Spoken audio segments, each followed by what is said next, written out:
Respect niggas grinding, man. Respect niggas out here. Man, fuck with these niggas, man, because they could be doing some other shit. Going too crazy. I was damn near going too crazy for myself.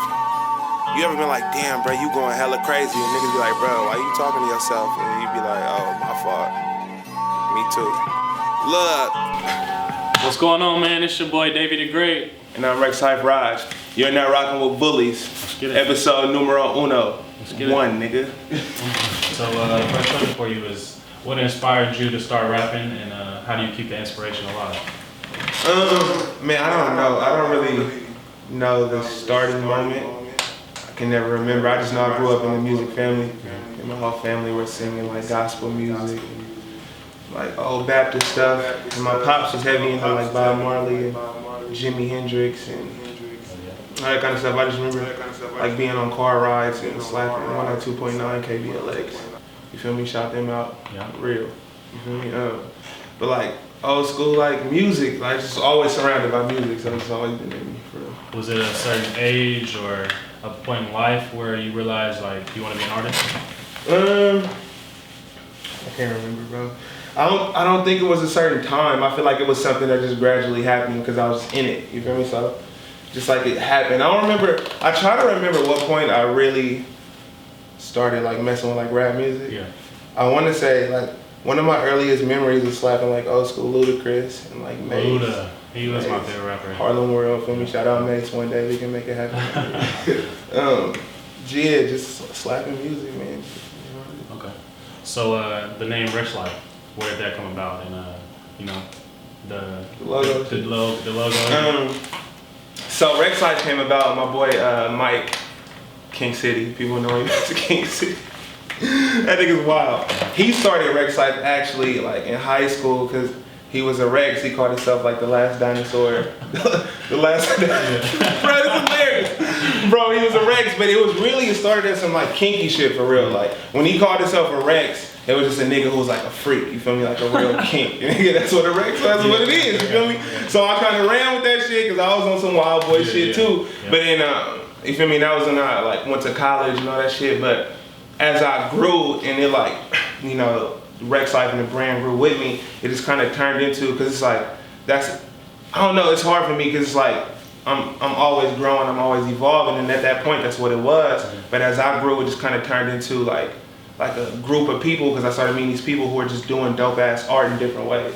You feel me? So we got like, it's a collective now. We got like producers, graphic designers, videographers, artists, singers, and it's all people who are pushing the art in their own boundaries. And that's why we say it's like Rexx Life, no box, no limit, because we don't see no. Like we try not to put our shit in boxes. Gotcha. So the dad movie, right. What's that about? So shout out my nigga Louis from Berkeley. He was like the first nigga I heard saying the dad shit. But for me, it's like it's like being a leader and being a role model. Like I'm a dad, you don't have to physically have a kid, you feel me? But it's just like giving game and showing niggas how to do it, because I feel like we live in a time where everybody's the same, you feel me? Everybody wants to do the same shit, everybody wants to, like you go to the club, everybody look alike, everybody got on the same jeans, everybody got on the same shoes. What you listen to, everybody listens to the same type of music. What kind of drugs you doing? Oh, we all doing the same drugs. You don't even like the drugs. I got you. You're just doing it because it's popping. And it's like those people who I look up to, and especially in the realm of art, like one of my favorite artists is Kid Cudi. You feel me? Because I heard Man on the Moon 1, and I had never heard nothing like that. You feel me? To me, he's a dad. You feel me? Of the genre. You feel me? Because he pushes shit in different ways, and I'm inspired by him. You feel me? So that's just what it is. It's like, and my nigga Kyle just walked in this bitch. It's all good. But yeah, man, it's just like being a role model and showing people the ropes and just like doing dope shit. Gotcha. Okay, so I see you recently did a collab with, you know, Nef the Pharaoh. Was it Moxie Java? Yeah. Okay.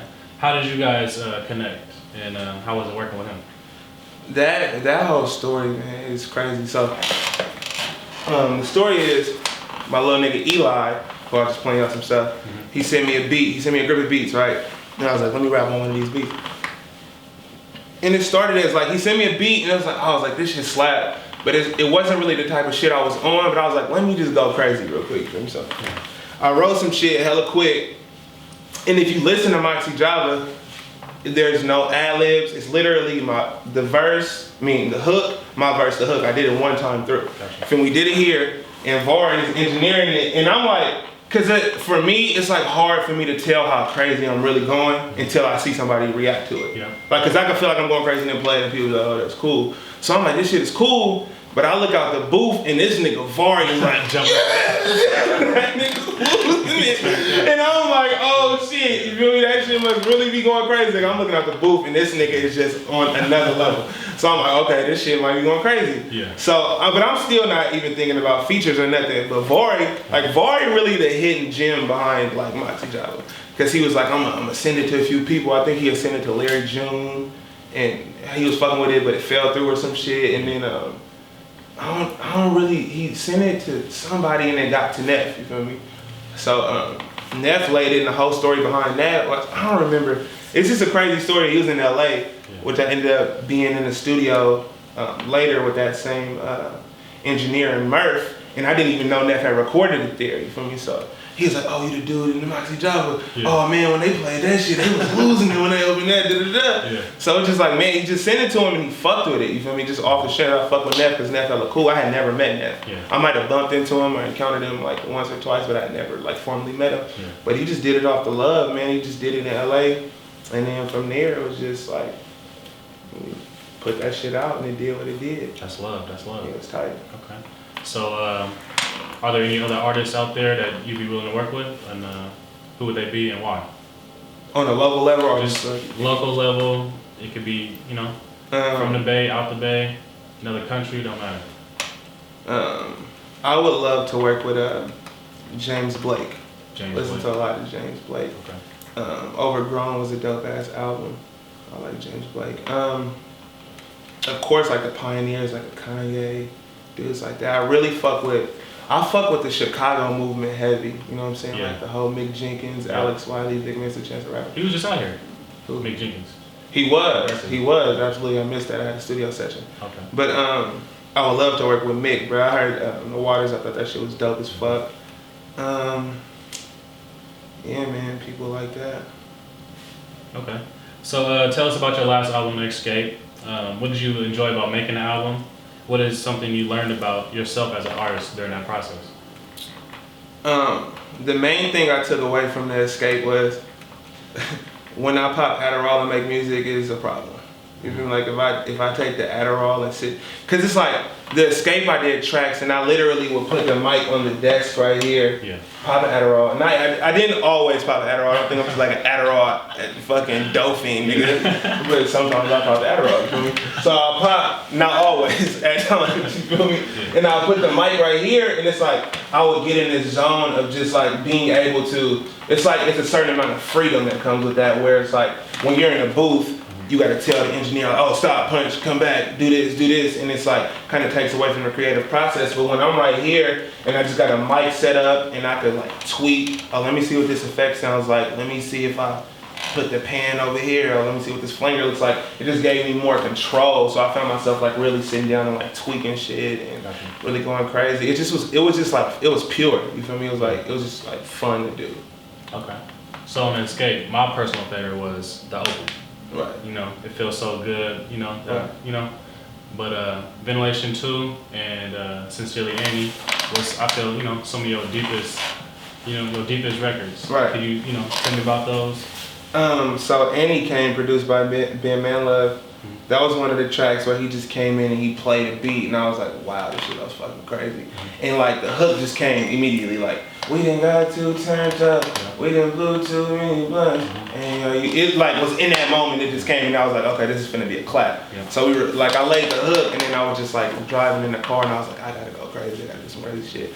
So that just came about like that. The Ventilation is produced by Kyrell. He's from Chicago. Crazy story how I met him. So one of my best friends plays for the Bears and he was in a club and I guess he got drunk or some shit and him and because the producer's name is Colin. Okay. They started talking about music and he's like, oh yeah, me and my boy do music, da-da-da-da. And so the dude was like, oh yeah, I'm gonna send him some beats. So he sent me a few beats, I wasn't fucking with him. And then he was like, well, send me some shit that you like and I'll make it like that. So and I sent him some shit, and he sent me the ventilation, and it was fucking perfect. You know what I'm saying? And he just produced the whole EP that I'm about to put out, the Dreamland project. Mm-hmm. But he sent me that, bro, and it was just like, I don't know, I don't really remember the process behind that one, but I just remember I got the beat, and I was like, I'm not even gonna write a hook, like I'm just about to gas, because it had so much feeling to it, like with the horns that, I was like, man, this nigga went crazy, so I just like got in my mode and did that. What was the other one? The Open was my favorite. Like I could put that on and just rock with it for hours, like. Yeah, no, the Open, that was a last minute joint that damn near wasn't even gonna make the project. Okay. It was probably like the final track on the project, and it was like I had wrote to it's these producers called Dream Koala, and they have a beat called We Can't Be Friends, and actually Mick Jenkins rapped on it on The Waters, and I was like fuck, but I had heard it before that on this YouTube channel called Majestic, and he rapped on it, and I was like, bro, I fuck with this beat. So like the Open, like you could swap out my beat and put the fucking Dream Koala beat in there, because that's what I wrote it to, you know what I mean? And it's just something that came natural. So my boy Push, who mixed and mastered it, I was like, I want to do a fresh beat because this might go on the tape. He hooked me up with his homie Trent, and Trent just laid some guitar strings or whatever, and then I just built the beat around it, and it just came about like that. Hell yeah. Pretty tight. Yeah, man, I love that song, and that's one of the songs where it's like, cause there's some songs that I do, like even the last half of Villas, the second half of Villas, it's just like some shit comes to me and I don't even know where it comes from. I don't get it. You know what I'm saying? I don't know what it means. And then after I listen to it and run it back, then it's like, oh wow, you feel me? That goes crazy. Like one of the lines I'm thinking about is in Villas, where I was like, manifesting everything I put my mind to, building castles from sand that they drew a line through. Like to me, that came instantly. I didn't get it immediately. Yeah. Like what the fuck? Yeah. But I knew something was raw about it. You feel me? So that's how that record came about. But it's one of my favorite ones too. Okay. So Rexx Life. What's next for Rexx Life? What's next for you as far as albums, projects, etc.? I got this Dreamland EP coming out on Friday. What is that? The 18th. You feel me? Make sure you that. You feel me? Pre-orders up right now. And I'm throwing this social, and that's produced by Kyrell, the same dude who did the Ventilation beat, which is going to be tight. It's about 8 tracks on there. I got a feature from YMTK. I got a feature from this dope ass chick named Lolo Zowie, and I know I said it right because we had a conversation about it. Nah, bro, I found her on fucking, so I'm on SoundCloud, and my young homie Hanayo from Berkeley, he sent me a beat, and he's like, oh, check this beat out, I want you to rap to it. I'm like, for sure. So I'm on his SoundCloud, and he had reposted this chick, and I don't even know, I don't usually click random shit, but I clicked it, you feel me? Like, let me see what this is talking about. So, nigga, it sounded like she was singing through a laptop, but it was like her talent was so raw, you feel me? She was like hella talented, it was like hella like Kaylani, old school 90s sounding, and I was like, oh, she's raw as fuck. You feel me? So I was like, oh yeah, link me with your homegirl and do some music with her. Come to find out, she lived in New York. So I thought it would be bad, but she's from San Francisco. And she's like, oh, I'm gonna be back in a couple weeks, we could do some shit. Yeah. I'm like, oh, thank you, universe, we can fucking go crazy. The universe is crazy. Bro, the universe is sick. So I sent her the beat, and it's like one of those things, bro, that she was so tight that I sent her the beat, and she sent me some references she did on her laptop, and it was like damn near so raw that I could have just swapped it off. And, you know what I'm saying? But she came to the lab and laid it down, and she was so dope that it took her fucking like 10 minutes, you know what I'm saying? She didn't really fuck up. Yeah. Literally was perfect on the ad-libs. Yeah. I was like, blood, you're fucking gifted, you know what I mean? So she's on the tape. Who else is on the tape? I feel like I'm forgetting somebody. Am I forgetting somebody on the EP? Southside. Southside is featuring a girl named Ellen Pertillo. She's from Chicago, I never met her. That just premiered on Fader. Check that out. My little nigga Cam. Shout out my nigga Cam Fuller. Interrupting my interview, getting him on there. That's my nigga though, I love him like a brother. But Ellen Pertell, Mistletoe, DTO, I think that's about it. But that's coming out on Friday. Make sure you get that Friday. You feel me? Yeah. And then I'm working on like, so I'm dropping this EP, and then after the EP I'm gonna do like just random music, and then I'm putting out like my album, which I feel like will be my best body of music, which I've been working on for like the last 5 or 6 months, which I feel like is raw as fuck. You feel me? And I'm not even calling it a mixtape because I feel like it's gonna be so hard. I feel like it's gonna be some crazy shit. I don't know when that's gonna come out. At first I was like, oh, February or March. But now I'm at a point where even though I know perfection isn't real and I shouldn't aim to be perfect, it's like I just want it to be as close as perfect as possible. Exactly. So I'm not trying to put like a time limit on it. I'm just trying to like really hone it down and make it like raw as fuck. I feel like 2016, like a lot of shit is gonna happen, a lot of shit gonna change. So. Well, we definitely looking forward to that. Thank you, man. I appreciate y'all. Man, shout out to Rexx Life. Shout out to Vullies. Shout out to Vullies, man. Respect niggas grinding, man. Respect niggas out here. Man, fuck with these niggas, man, because they could be doing some other shit. I could be doing some other shit, but we young black niggas out here trying to do the right thing, man. Fuck with real niggas, man. That's real shit. Man, I just want to shout out everybody who's watching this, everybody who's been fucking with Rexx Life and seeing the progression and showing love. I fuck with y'all. I gotta shout out my man's iMac Vari, man. This nigga been every night, then when I'm grinding, this nigga grinding. Kyle Betty just walked in making fucking blaps. Everybody on Rexx Life, my nigga Dude, Will Fraker, watch out for him. He's the American James Blake, you heard it here first. Whatever point this is in the video, look at this time, because I swear to God, bro, he's next. Shout out Push, he mixed and mastered the whole Escape. He just dropped a track called Stupid Money on SoundCloud. Who am I missing? DJ Shellheart in the fucking building. Shellheart, that's my dopest DJ in the Bay. Hell yeah. My nigga Gino. Gino is a hell of a dude, a producer, a videographer. He's raw as fuck. Is there anybody else in the squad that I'm missing? Vullies in the squad. Vullies in the squad. Shout out Vullies in the squad. Yeah. Shout out all my brothers in the league going crazy. Shout out Lynn, man. I'm seeing you going crazy. Keep going crazy.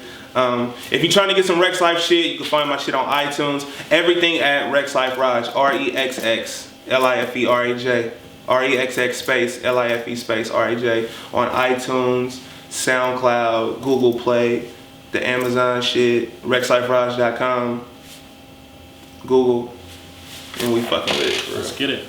And one more thing. I want to see if we can listen to, some of your music on the episode. Hell nah! No, fucking do it. I always do it. Like my little nigga Cam said, it's never bad.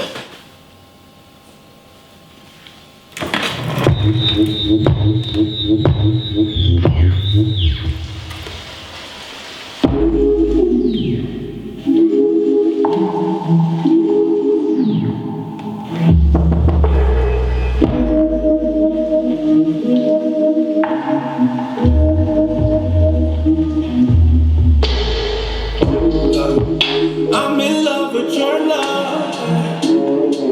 That pussy fire, can't